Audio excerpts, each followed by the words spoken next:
Presiden pengen punya 25 unicorn. Bukan yang ini, startup unicorn. Istilah trendy yang mulai dikenal sejak tahun 2013 ini punya arti sebuah perusahaan yang memiliki valuasi atau nilai ekonomi minimal sebesar $1 miliar. Ya, kira-kira sekitar 140 triliun rupiah lah. Emang sih Presiden nggak menyebut target waktu secara spesifik, tapi sekarang kita cuma punya unicorn ada 7. Kalau targetnya 25, jauh banget ya ngejarnya. Jadi di mana salahnya? Kurang antusias? Juga lah. Jumlah startup yang daftar di Startup Studio Indonesia milik pemerintah malah melonjak tajam. Tapi kok ya diambil cuma 15, katanya mau punya banyak startup yang qualified. Gimana toh Pak? Kalau nggak qualified kan mana mungkin bisa jadi unicorn. Bisa-bisa malah jadi banyak masalah yang terjadi. Kayak yang kemarin nih, sering kejadian. Paket! Ayo!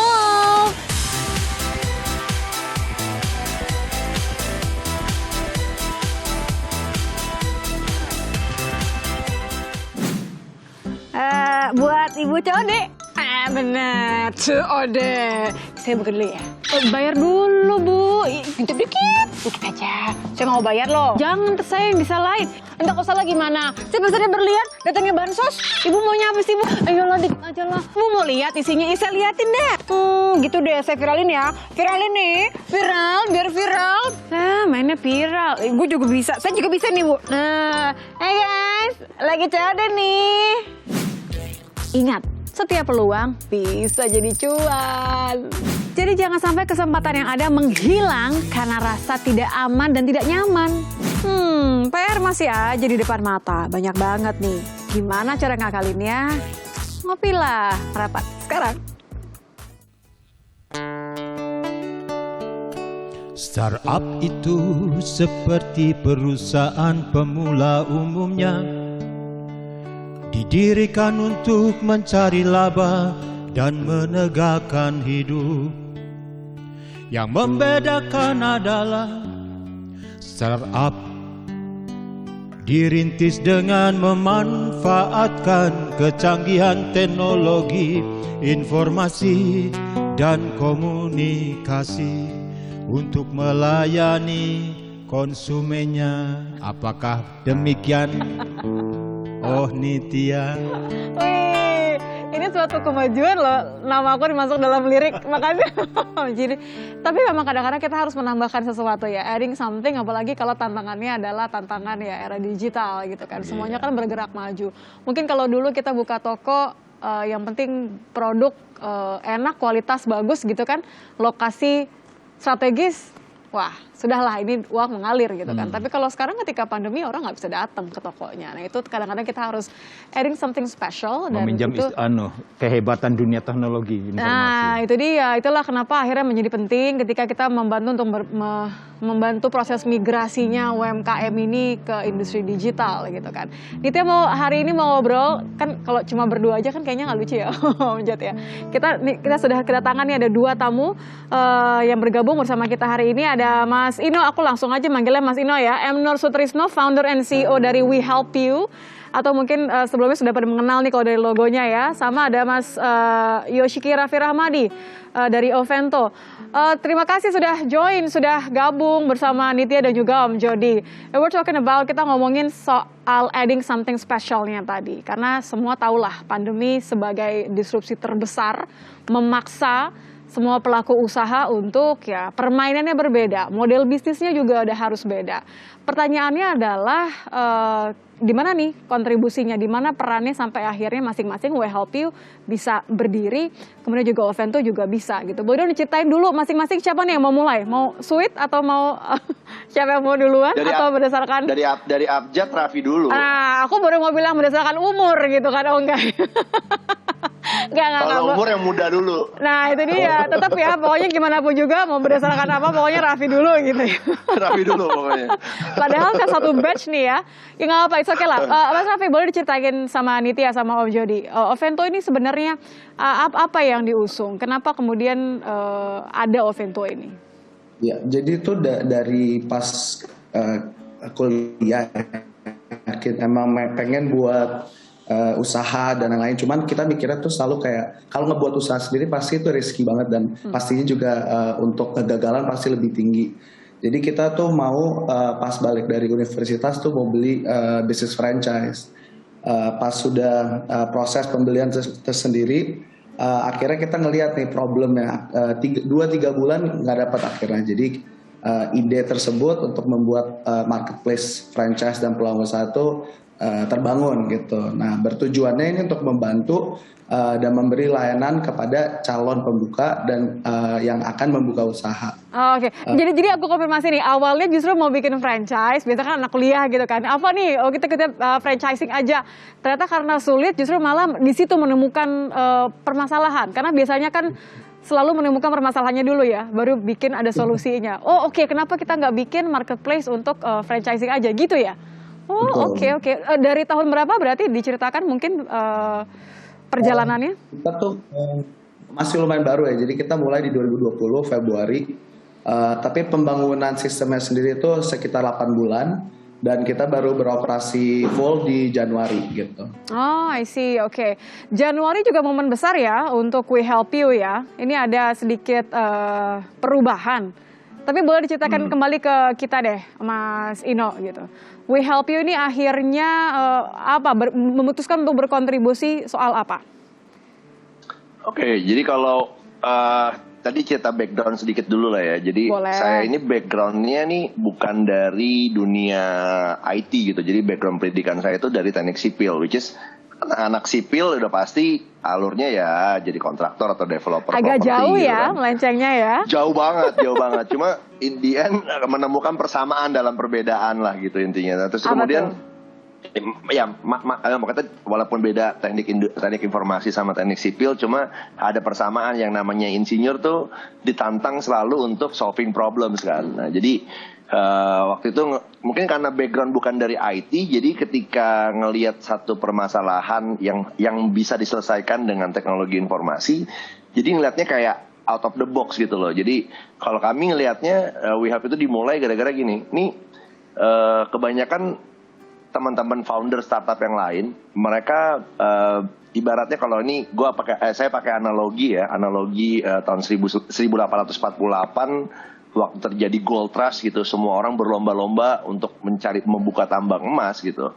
Akhirnya We Help You berpikir kalau kita nggak usah punya tambangnya, kita buka tokonya aja yang jualan emasnya gitu. Nah itulah cerita awalnya, makanya konsepnya si We Help You ini. Akhirnya kami berpikir bikin apa ya namanya. Oke, kita sebagai orkestrator layanan digital aja. Nah itu konsepnya We Help You gitu. Jadi mencoba mencari peluang di mana ada banyak pilihan gitu kan ya. Konsepnya gitu kan, karena banyak pilihan ya udah kenapa nggak kita jadiin satu tempat di mana orang siapapun itu mau menggunakan pilihan yang manapun ya ujung-ujungnya ke kita lagi gitu ya berarti maksudnya. Iya, kira-kira begitu ya. Jadi supermarketnya lah. Supermarketnya ya. Berarti ini sebenarnya sama-sama nih ya, sama-sama memberikan pilihan terhadap opsi yang sebenarnya sudah banyak. Jadi bukan nambah toko yang sama, tapi membuat suatu ya istilahnya orkestrator benar ya. Jadi memfasilitasi yang sudah ada. Di tengah pandemi ini ada nggak sih gitu perubahannya? Kan semuanya pasti berubah, model bisnis juga pasti berubah. Ada nggak satu spesifik yang it hits you hard gitu, benar-benar ternyata kita sudah harus mengubah permainan juga nih di tengah pandemi 2020-2021. Mas Ino dulu mungkin ya. Iya. Kalau kami yang paling terpukul gara-gara pandemi adalah karena We Help ini kan berdiri 2019 ya. Jadi benar-benar November 2019. Jadi itu beberapa sesaat aja sebelum akhirnya COVID meledak gitu kan.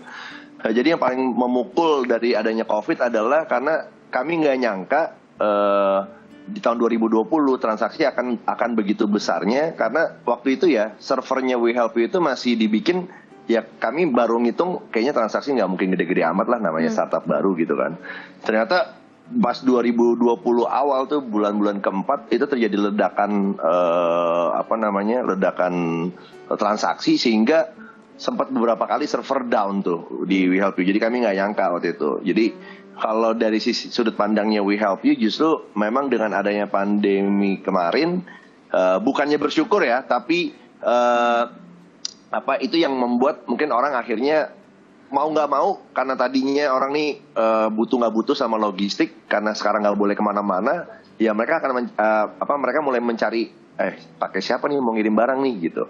Nah akhirnya mereka kenal dah itu sama, waktu itu namanya masih Help ya, sekarang jadi We Help You gitu sih. Jadi karena kebutuhan untuk logistik semakin bertambah, meningkat, dan tadi ya preferensi pilihan tadi ya, berarti memang yang ditawarkan adalah pilihan untuk penyedia jasa pengantaran barang gitu ya? Ya, kami mulai dari sana. Oke. Kalau Mas Raffi gimana? Selama pandemi ini apa perubahannya? Apalagi kan tadi terbilang baru, jadi benar-benar ibaratnya nih terjun pas lagi sulit-sulitnya nih gitu. Mau trial and errornya banyakan error mungkin malah akhirnya. Oke, jadi memang dari sisi pandemi sendiri itu consumption power dan juga income level kan menurun ya. Banyak yang PHK dan lain-lain gitu. Jadi kita ngerasa pembelian franchise juga menurun gitu. Jadi dari segi bisnis kita pun kita juga harus pivot ya, dimana kita harus survive juga. Masuk pas lagi susah gitu kan. Jadi kita harus cari celah untuk dimana Obento juga harus bikin duit gitu. Oke. Tapi aman ya, berarti maksudnya aku penasaran dengan strateginya sehingga akhirnya bisa survive. Boleh dibagi tapi usai jeda kali ya. Nitya pengen dengar gimana caranya how to survive-nya versi Obento. Karena ya tadi terjun di saat benar-benar lagi disrupsi mati-matian. Tapi usaha harus tetap berjalan. Kita akan bahas nanti usai jeda. Kalau tetap ada yang harganya lebih murah pasti akan tetap beralih gitu kan. Masih. Cuma in the end nanti kan nggak long lasting tuh yang kayak gitu kan. Karena again banyak banget investasi bodong yang terjadi di industri kita gitu.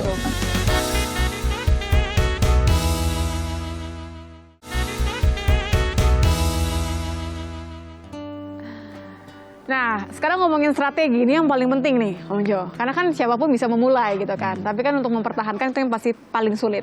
Ditya pengen dengar lanjutan dari Mas Raffi tadi ya. Gimana sih caranya Ovento untuk strateginya mempertahankan supaya nggak kehilangan momentum. Karena kan biasanya peak-nya itu kan baru muncul, harusnya lancar. Tapi pandemi ini kan mengubah semuanya. Apa strateginya kemarin? Jadi masalah yang paling besar yang kita lihat dari franchise itu dari sisi informasi dan juga investasi bodong ya. Jadi itu kita mau ngebantu masyarakat untuk memilih bisnis-bisnis yang paling cocok dan juga yang paling aman untuk ya? dibeli gitu. Nah, betul. Nah kita sendiri tuh udah ada lebih dari 150 bisnis yang bisa dibeli dan kita akan ngebantu dari semua proses dari awal pencarian, dari lokasi, dari pembayaran, dari tanda tangan dan semuanya kita bantu gitu. Oh, jadi keseluruhan prosesnya tuh bisa ditangani begitu? Itu proses akuisisinya yang kita buat digital seperti itu. Oke. Selain menangani keseluruhan proses, biasanya apa sih kalau feedback dari pengguna gitu yang membuat mereka akhirnya oke deh saya pakai Ovento nih gitu supaya lebih lancar misalnya? Kita tuh basically mau mengasih atau mendemokratisasikan informasi yang ada di industri kita sendiri karena again banyak banget investasi bodong yang terjadi di industri kita gitu. True. Jadi itu dieliminir langsung ya supaya yang aman, supaya yang bahaya-bahaya itu nggak ada lagi. Kalau Mas Ino gimana? Kalau We Help You ini kan kerjasamanya dengan beberapa pihak begitu kan ya seperti yang dirimu bilang as a marketplace gitu. Tapi sejauh mana sih artinya kolaborasi ini berlangsung? Main di penetapan harga kah atau mengatur apa nih kira-kira? Oke. Jadi di We Help You itu tuh kami ada tim khusus disebutnya tim luwak. Tahu kan ya karakternya luwak kan terhadap apalagi terhadap kopi kan. Jadi tim luwak ini itu dibentuk mereka ini orang-orang kepo isinya sebenarnya. Jadi orang-orang yang cari tahu gitu, ada apps apa nih yang baru nih gitu. Terus udah gitu, udah dicari apps-nya, terus disegmentasi ini. Oh ini ngirim-ngirim barang nih gitu. Sudah gitu dicobain tuh sama mereka. Gimana sih SLA-nya, bagus nggak SLA-nya? Terus sistemnya gimana, performanya gitu loh, antara digital sama operasional offline-nya gimana nih integrasinya gitu. Udah oke. Terakhir memang di Indonesia harus diakuin kan sangat price sensitif ya. Jadi ini harga terakhir. Nah, ini harga gimana? Apakah bersaing gitu tanpa harus ada bakar-bakaran lagi gitu, karena era bakar-bakaran kan kayaknya udah harus lewat ya, karena sekarang marketnya apalagi sejak pandemi market Indonesia ini udah lebih mature sama teknologi digital ya gitu, bahwa memang teknologi digital ini membantu dan mereka ya udah nggak usah dikasih harga terlalu murah lagi, cukup harganya masuk akal juga udah pakai pasti. Ya, gitu tapi kan biasanya kalau tetap ada yang harganya lebih murah pasti akan tetap beralih gitu kan? Masih, cuma in the end nanti kan nggak long lasting tuh yang kayak gitu kan, karena ya mau sampai kapan? Biasanya pertimbangannya apa nih Mas? Maksudnya tentu kan selain menyediakan opsi pilihan tadi kan pasti juga sejauh memberikan rekomendasi kah atau gimana gitu, misalnya strategi dari We Help You sendiri. Karena kalau hanya perang harga, pengguna ini cukup misalnya punya 2-3 aplikasi ya mereka bisa membandingkan sendiri gitu. Ya, jadi gini, berarti ini udah tanya di sisi user experience-nya ya. Yes. Jadi kan setiap partner ini nih punya keunggulan dan kelemahan masing-masing. Jadi ini cocok nih sama semangatnya We Help You. Kami kan ngelihat bahwa ini masalah tuh terlalu besar untuk diselesaikan sama satu pihak doang gitu loh. Nah ini terlihat nih ketika akhirnya kami mutusin masuk ke logistik. Muncullah nih nama-nama partner yang menurut kami ini udah oke gitu. Nah, jadi setiap partner A, B, C, D, E ini pasti punya keunggulan kelemahan. Nah, kami akan tanya tuh di experience apps-nya, apakah misalkan Raffi lagi mau kirim barangnya ini multi trip gitu. Dia mau kirimnya ke titik 1, 2, 3, 4, 5. Maka nanti sistem di belakang yang akan nampilin, oke, karena Raffi kamu maunya ngirimnya ke 5 titik, maka partner yang bisa cuma ini nih, cuma partner A, partner B sama partner C gitu. Nah Raffi tinggal pilih deh tuh, apakah A bisa, B bisa, C bisa, tapi yang paling bagus harganya B nih, dia pilih B akhirnya gitu. Nah kayak gitu-gitu. Tetap ya ujung-ujungnya harga, tapi oke, artinya biasanya. Ya biasanya, tapi paling tidak ada pilihan tadi gitu, pilihan bahwa kalau kebutuhan saya adalah let's say multi trip atau misalnya saya pengen yang satu masih di dalam kota atau satu lagi di luar kota, nah itu akhirnya ada pilihan-pilihan tadi yang disesuaikan sama kebutuhan kita, jadi customize gitu ya, memberikan solusi memang sangat personal artinya gitu. Oke, kalau melihat dari tren sekarang pandemi ini kan sudah bisa dibilang orang-orang akhirnya pun sudah tahu bisnis sudah mulai buka lagi gitu kan ya. Orang-orang sudah mulai beraktivitas tidak normal tapi sudah mulai kembali beraktivitas lagi gitu. Ada nggak peluang-peluang yang sudah mulai ditangkap oleh tim dari Obento dan juga dari We Help You? Dari Mas Raffi dulu mungkin. Yang lucunya sebenarnya industri kita sama Mas Ino tuh yang lagi oke ya sebenarnya di industri which is logistik. Yang kita lihat dari pun logistik masih banyak banget yang beli karena jatuhnya ya necessity ya, semua masih perlu untuk pengiriman barang dan lain-lain. Yang kedua itu F&B, karena pada di rumah perlu makan tiap hari, nggak bisa keluar, mereka selalu ada kebutuhan untuk membuka F&B dan penjualannya juga relatif oke. Ini bisa dilihat dari pembukaan cloud kitchen atau pembukaan dari different smaller capex yang kecil. Dan akhirnya dengan Gojek juga. Jadi justru malah tren dilihat dari habitnya ya, karena kita sudah dimanjakan. Kalau kemarin kan awal-awal pandemi, takut gimana nih cara belanjanya memenuhi kebutuhan, ternyata bisa mudah sekali. Ini justru akhirnya jadi target baru. Samakah Mas Ino? Karena kan memang logistik tadi ya, Mas Raffi bilang, wah ini lagi naik banget nih. Per Juni kemarin kami itu rilis produk baru. Nama produknya itu We Help You Eat and Sell. Nah, kenapa ini kan tadi kan pertanyaannya apa persiapannya kan setelah menuju new normal lah gitu. Jadi kami persiapannya adalah dengan merilis 2 fitur tersebut tuh, Eat and Sell. Fitur Eat ini digunakan oleh mereka yang mau beli makanan khusus UMKM, bahkan bukan UMKM, mikro, kecil, menengah lah gitu, MKM ya jadinya. Nah, kemudian kalau dari sisi We Help You Sell, ini akan dengan mudah digunakan sama mereka. Ini banyak kan social commerce sekarang, apalagi kemarin pasca pandemi banyak yang kena PHK dan jadinya mau nggak mau jadi entrepreneur dadakan gitu. Mungkin jago bikin sambal, jago bikin mie ayam, jago bikin nasi goreng. Nah, ketika mereka punya kebutuhan cepat pengen jualan dan mungkin di platform lain itu membutuhkan waktu yang cukup lama, mereka bisa datang ke We Help You tuh. Yang ketiga, ketika mereka menggunakan We Help You Eat and Sell ini, mereka nggak usah pusing lagi soal pengirimannya karena seluruh barang yang dijual ataupun dibeli melalui platform We Help You Eat and Sell ini otomatis akan menikmati berbagai layanan pengiriman yang ada di We Help You Delivery-nya. Kayak gitu sih. Tapi tetap gitu. Dengan pilihan ya. Jadi maksudnya bukan dipaketkan. Kan kalau di beberapa marketplace kan mereka sudah ada paketannya tuh. Kalau ini kita tetap bisa pilih. Tetap misalkan Nitya lagi pengen makan mie goreng gitu terus beli dari We Help You, Nitya bisa pilih mau dikirimnya pakai yang A, B atau C atau D gitu. Kalau Nitya orangnya pengen buru-buru tapi harganya nggak apa-apa agak mahal, mungkin pilihnya A.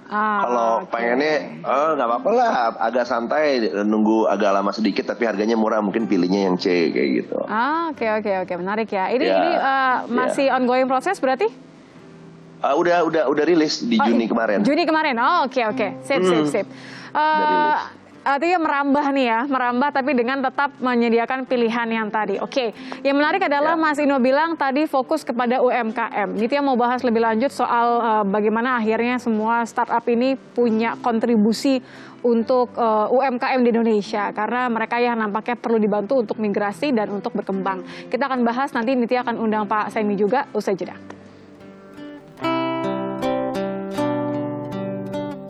Namanya logistik itu pemegang peranan penting. Iya. Itu peranan nggak mungkin kalau nggak ada logistik, orang desa mau jualan gimana?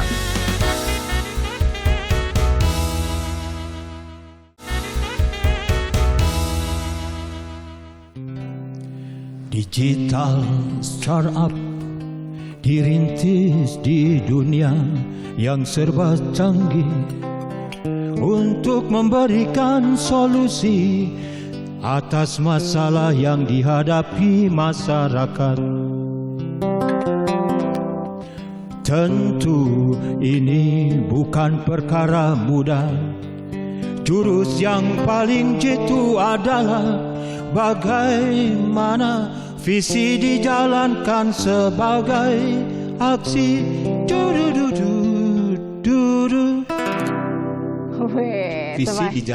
Misi dijalankan sebagai aksi. Itu kuncinya. Iya, jadi bukan visi misi foya-foya ya. Dia. Raffi udah mulai agak ketawa-ketawa. Mas Raffi, Mas Ino, kita juga akan undang. Ada Pak Semi juga nih. Karena kita kan ngomonginnya sudah the bigger picture gitu ya. Kita pengen ngomongin soal support pemerintah juga. Apalagi kan Mas Ino sama Mas Raffi kan sama-sama ikutan SSI Batch 2 ya. Kalau aku nggak salah ya. Batch 2 benar ya? Satu angkatan nih ya. Pak Semi nih lulusannya gimana Pak? Perlu diapain lagi nih Pak lulusannya? Kita lihat tadi sempat ngobrol terobosan-terobosan yang mereka lakukan bahkan di tengah pandemi udah bisa diacungi jempol ya Pak Semi ya. Dua jempol. Aku pinjemin jempol aku juga deh biar masing-masing. Tapi Pak Sem gini, kalau kita ngomongin apa yang teman-teman startup yang gabung di SSI sudah berhasil lakukan, tapi kan PR-nya masih banyak. Kita nggak ngomongin target deh, tapi soal migrasi UMKM aja. Memang untuk tahun 2020 targetnya dari 64,19 juta UMKM ini masih banyak yang perlu didorong untuk bermigrasi gitu ya. Artinya PR-nya ini banyak sekali. Seperti apa Pak Semi kalau kita lihat begitu banyak yang harus didorong untuk bermigrasi ke industri digital gitu? Ya, kalau kita lihat memang apa yang pemerintah lakukan ini bagaimana mendorong untuk onboarding. Onboardingnya tuh pertama awal-awal kita onboardingnya lewat platform-platform besar ya. Tapi sekarang mulai bermunculan yang namanya startup baru yang menawarkan berbagai solusi Contohnya sekarang mulai social commerce mulai tumbuh, yang ada di itu ada Evermore semuanya, Hubis, terus yang kalau Star Marketplace kan sudah duluan ya. Tapi juga sekarang startup storefront ini juga mulai berkembang. Ini juga bagaimana mendorong mereka. Jadi channelnya pun kita coba buka. Maka kita tetap dorong tumbuhnya startup supaya menemukan solusi-solusi yang tepat bagi UMKM kita. Bagaimana onboarding itu satu hal, bagaimana juga selain onboarding tadi meningkatkan sales dia. Mungkin juga kita juga perlu juga mengembangkan startup-startup yang fokus pada produk refining. Jadi produk refiningnya bagaimana melihat produk-produknya dari UMKM ini bisa nggak kita tingkatkan supaya memang nilai jualnya juga bertambah dan mereka juga bisa menyentuh market yang lebih luas. Jadi ini yang memang kita lakukan. Jadi ya ini ini PR-nya itu ya berarti ya. Benar, jadi yang kita lihat ini kan adalah alumni yang kita inginkan juga alumni juga membantu yang sekarang lagi berkembang. Alumninya kita tetap dorong. Kita akan bukakan channel-channel bagaimana berkembang. Karena kalau kita lihat dari programnya Kominfo itu pertama 1.000 startup itu membakar menginap masyarakat. Tapi kita harus lebih fokus lagi nanti di sinilah dalam pengembangan startupnya kita fokus lagi dengan Startup Studio Indonesia tadi itu kita lebih intens. Nah itu supaya mereka berkembang, menciptakan startup itu satu hal, tapi mengembangkan mereka juga harus perlu strategi. Itu PR yang lain lagi begitu ya? Ya itu perlu strategi dan juga mengajak ekosistem. Kita harus mengembangkan punya kita gitu. Jadi supaya benar-benar yang menyelesaikan permasalahan yang ada di Indonesia adalah startup anak-anak bangsa. Ya seperti yang ada 2 di depan saya ini. Iya, apalagi kan yang 2 dan 4 jempol tadi. Apalagi kan kalau Pak Teten sudah bilang, wah ini selama pandemi aset dari UMKM ini berkurang drastis gitu kan. Nanti penjualan mereka juga yang paling terpapar ketika pandemi ini terjadi. Padahal banyak orang yang di PHK akhirnya beralih menjadi pelaku UMKM gitu kan. Sebenarnya ada pasar yang begitu besar di sini. Nah kalau ngomongnya soal batch terbarunya dari SSI, batch 3 ya. Jadi jumlah totalnya 5.723 startup kalau Nitya nggak salah ya Pak ya. Nah dari angka ini hanya bisa dilihat dari secara kuantitas jempolnya saya pinjam jempol Om Jody juga dia tambah. Tapi tadi secara kualitasnya bagaimana? Sudah bisa memenuhi pekerjaan rumah tadi belum Pak Semi? Itu yang kita harapkan. Jadi mereka bisa memahami marketnya, apa yang dibutuhkan market, apa yang dibutuhkan oleh UMKM untuk meningkatkan jualan mereka. Jadi mamanya mereka diperkenalkan dengan solusi-solusi ini. Jadi mereka bagaimana sih memarketkan produknya? Kan mereka kan hanya taruh aja mamanya di marketplace mamanya. Tapi kan dia punya tools. Dan diharapkan juga ada startup-startup yang memikirkan itu. Nah, ini ya memang sekarang ini ada waktunya. Justru pandemik ini adalah waktunya kita mencari solusi-solusi yang efektif bagi UMKM. Mengombordkan tuh satu hal, tapi yang membuat UMKM itu bisa berkembang itu juga lain hal. Nah, itu perlu solusi. Ini yang kita harapkan, yang diharapkan dari batch yang kita buat di SSI itu menemukan solusi-solusi. Yang daftar memang banyak, jadi makanya saya anjurkan 2 jempol itu kalau bisa dari pinjam 2 jempol lagi, memang seleksinya memang ketat ya. Dari 5.000 itu kita harus memang benar-benar yang bisa membantu mengembangkan ekosistem digital di Indonesia. Jadi bukan yang teman-teman yang belum terpilih, jangan juga putus asa.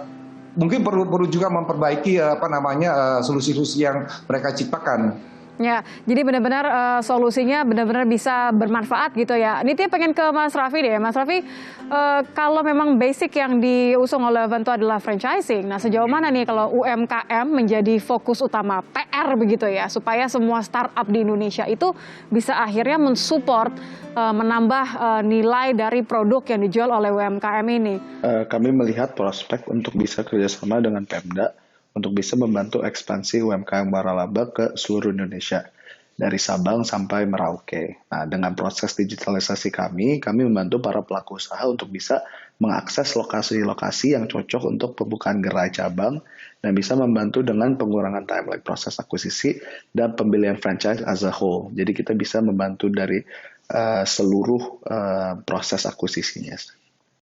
Yang kedua itu kami lagi merancang dan membangun AI yang bisa memastikan risk kategori atau threshold untuk semua pembeli dan penjual. Jadi misalkan ada bisnis A yang masuk, sistem kami bisa memprediksi resiko untuk pembelian usaha tersebut dari seluruh segi. Jadi misalnya capex-nya, opex-nya, dan penghasilan yang bisa didapatkan dengan pembukaan cabang tersebut. Oke, Nitya ke Mas Ino dulu deh, karena tadi Mas Ino kan sempat ngomongin soal yang baru ya, yang baru launching Juni ini, itu memang fokusnya adalah ke UMKM. Seberapa sulit sih Mas ketika fokus ke UMKM? Ya, angka besar untuk UMKM tuh, jadi 64 juta itu gede angkanya ya, maksudnya itu hampir satu populasinya Malaysia kan. Tapi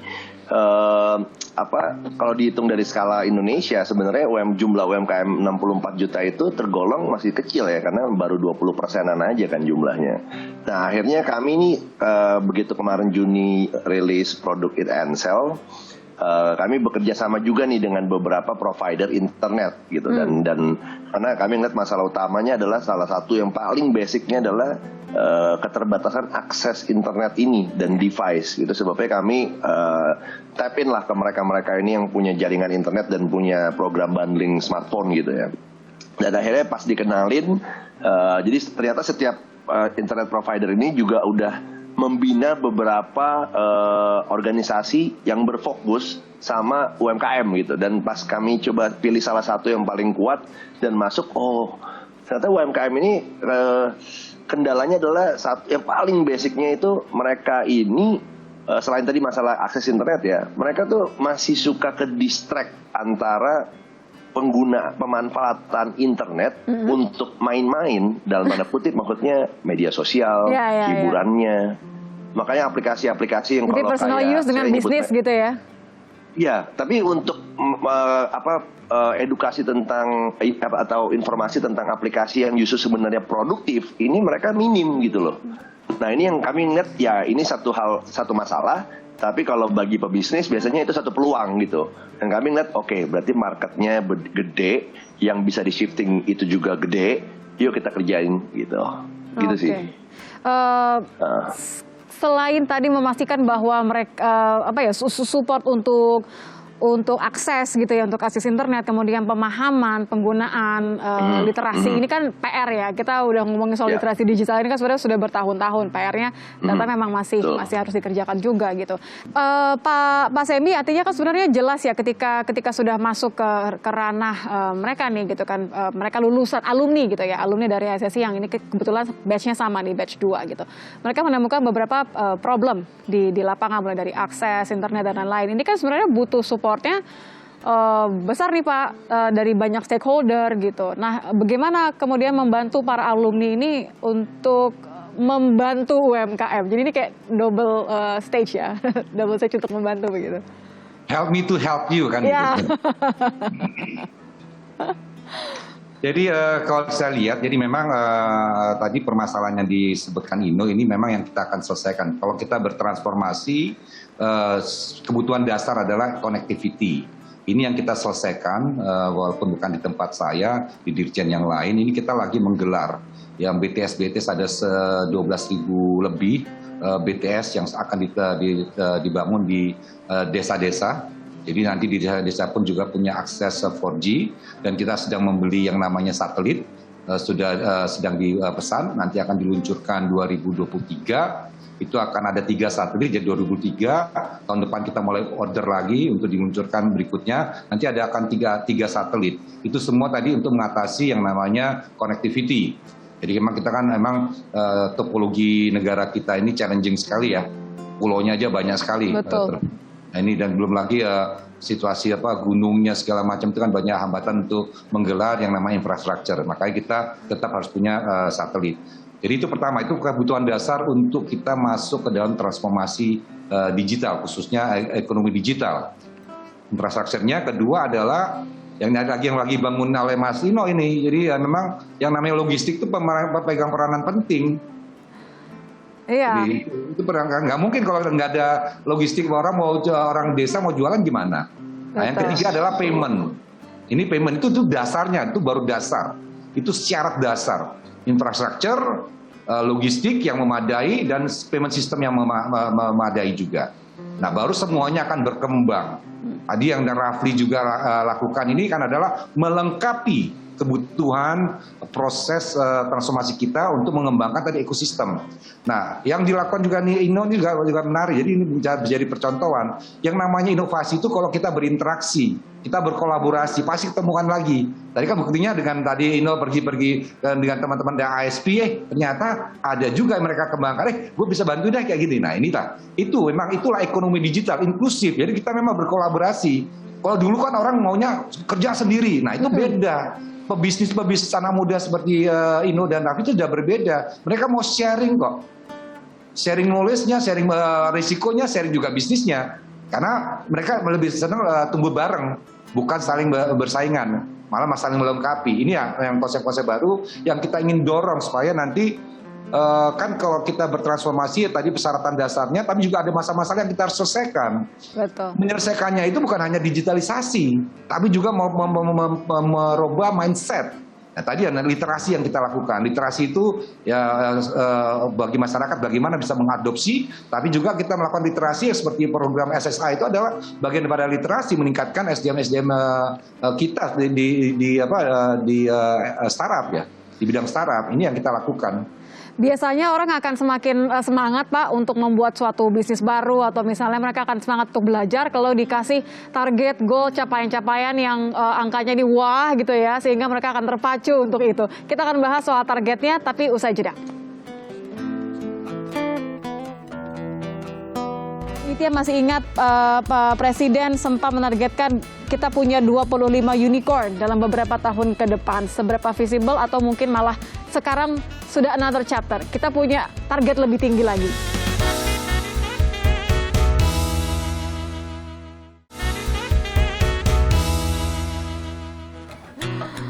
Oke, jadi sebenarnya PR ini sudah diidentifikasi sebenarnya tadi ya, bahwa kita butuh tidak hanya kemudian memperbanyak jumlah startup yang baru, tapi juga kita butuh untuk membentuk suatu ekosistem sehingga terkoneksi semuanya membuka peluang pasar-pasar yang baru dengan angka-angka yang besar juga gitu.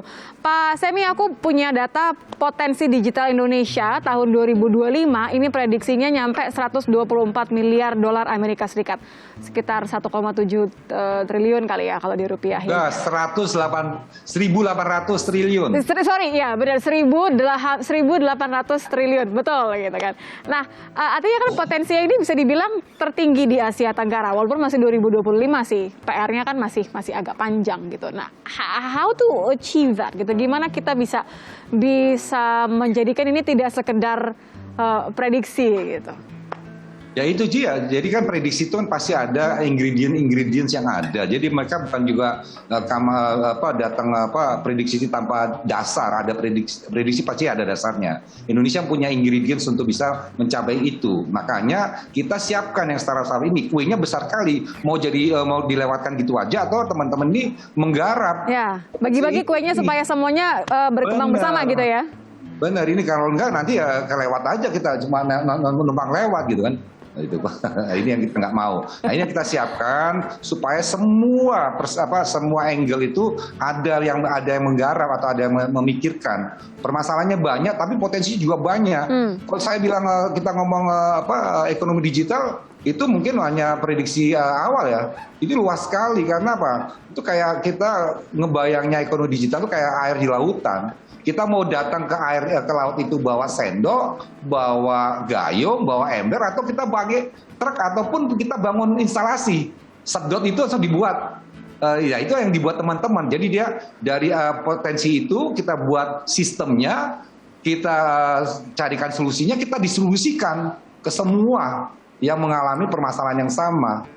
Nah, ini yang dia harapkan. Jadi memang akhirnya kitalah yang jadi tuan di rumah sendiri. Ya, pengennya gitu. Karena kan kemarin juga sempat dikritik juga oleh banyak pelaku UMKM ketika tidak dinomorsatukan gitu kan.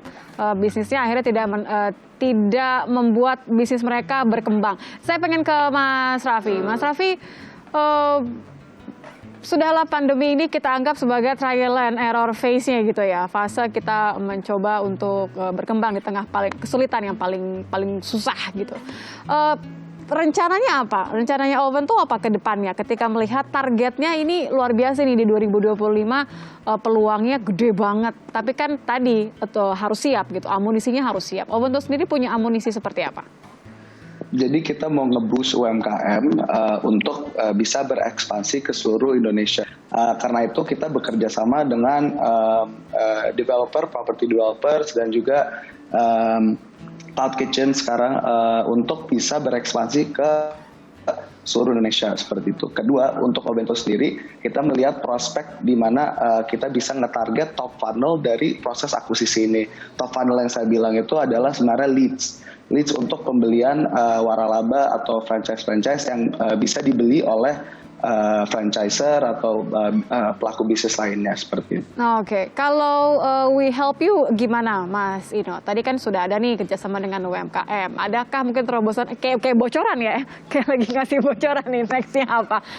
Jadi kalau We Help You ini tahun depan 2022 ini izin nih sama Pak Samuel nih akan tap in ke market Malaysia. Jadi rencana kami tuh 1 April nanti, bukan April Mop ya. Jadi 1 April kami akan live di Malaysia gitu, karena ngelihat kami kan targetnya memang mau jadi the first service e-commerce di Southeast Asia kan. Jadi akan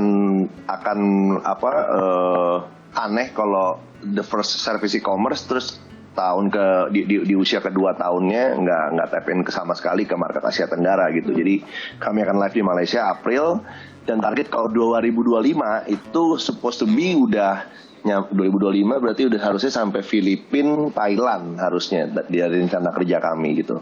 Tanpa di satu sisi jadi akan buka We Help You Malaysia, We Help You Filipina, We Help You Thailand dan lain-lain gitu. Karena kami ini kan sangat light asset kan. Kalau bicara tentang abang kita nih, abang Nadim dulu kalau bikin Gojek itu mereka memang harus bangun asetnya soalnya kan milik mereka sendiri. Jadi ketika mereka mau expand ke satu negara itu nggak mungkin dalam usia 2 tahun. Tapi karena We Help You ini hanya mengorchestrate sangat light asset, jadi partner-partner yang udah ada di Indonesia saat ini mereka yang dorong kami, kalian buka dong di Malaysia gitu. Kenapa pilihnya Malaysia dulu ya? Karena memang mereka yang kasih bocoran mengenai ternyata jumlah transaksi di Malaysia ini populasinya sepertujuhnya Indonesia tapi transaksinya cukup tinggi gitu. Jadi ya oke, kita tap in Malaysia dulu dan ya doain aja semuanya lancar.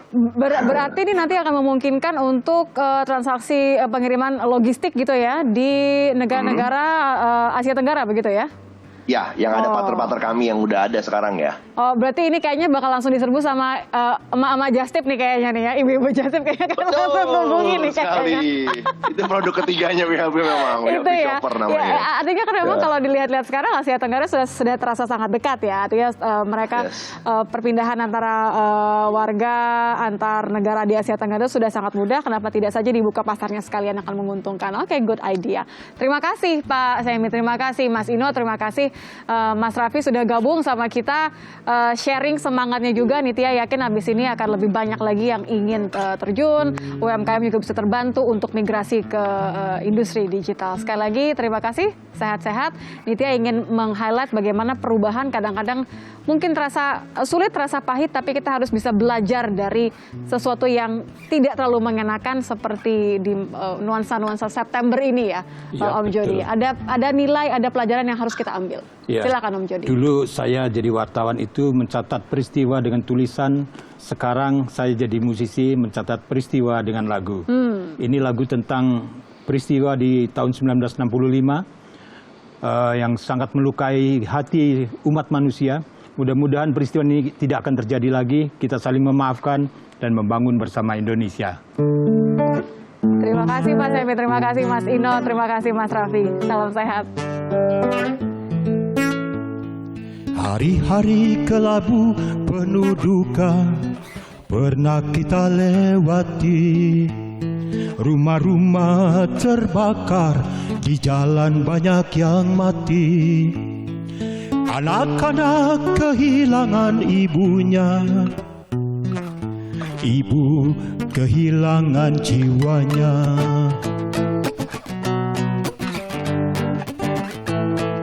Zaman berjalan kalan kabutan, orang-orang saling curiga, menyeret yang tak sefaham ke penjara. Perempuan dihinakan martabatnya. Oh, luka yang tak terobati menganga sepanjang masa. Oh, dendam tak berkesudahan bagai bara dalam sekam. Tertulis di lembar sejarah, terbawa kemana pergi, terlukis di kaki langit, terbawa kemana pergi sampai nanti.